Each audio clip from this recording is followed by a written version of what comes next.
what would the impression be of someone who is not familiar with Trinnov and they actually ended up buying this and turning it on? Let's take a look. So right now it's off. I've already turned on the projector, so we're not going to waste any time with the projector turning on. And let's just turn this on so we can continue.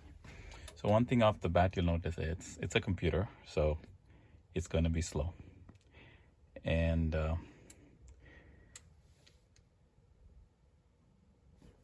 there is nothing on the screen. Now, if you had an Integra or a Marantz or Denon, you'll probably see something like a Marantz or a Denon screen showing up. So you know that you have connected your projector correctly.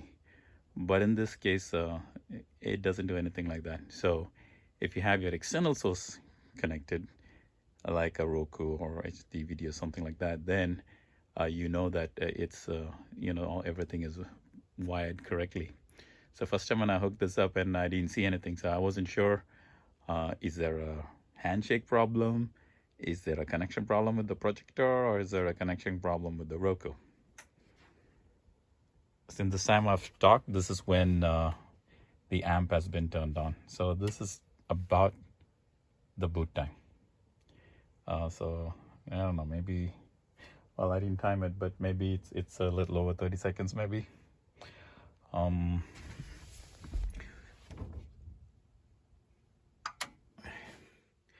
Okay, so I have the trigger hooked up and I can switch it off by pressing this button.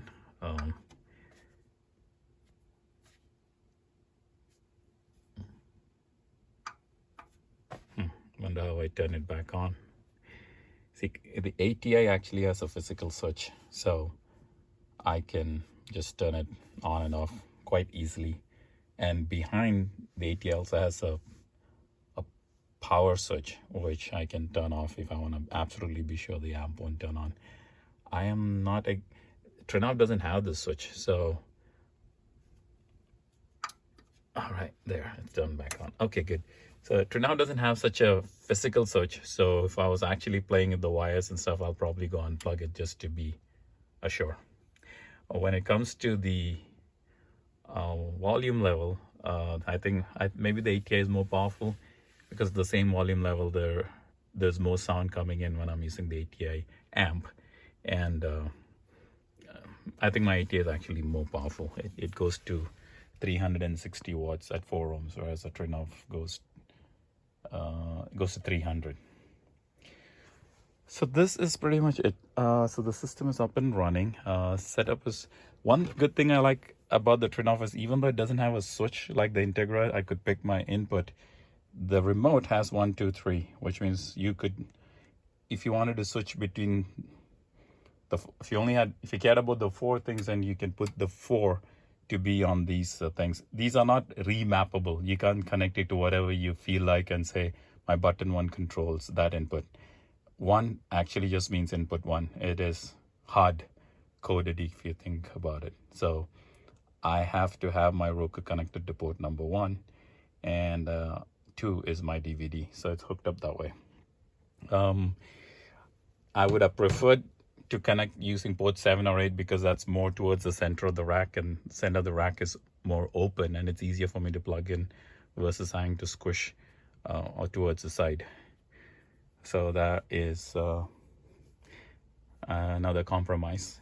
If I really compare this with the Integra, the just out of the box for an ordinary person who's not technical and is not an integrator, whatever, all that configuration jazz that Trinnov gives, if we put that aside, the Integra of course is easier to use. The only thing the Integra was missing is Atmos, because it is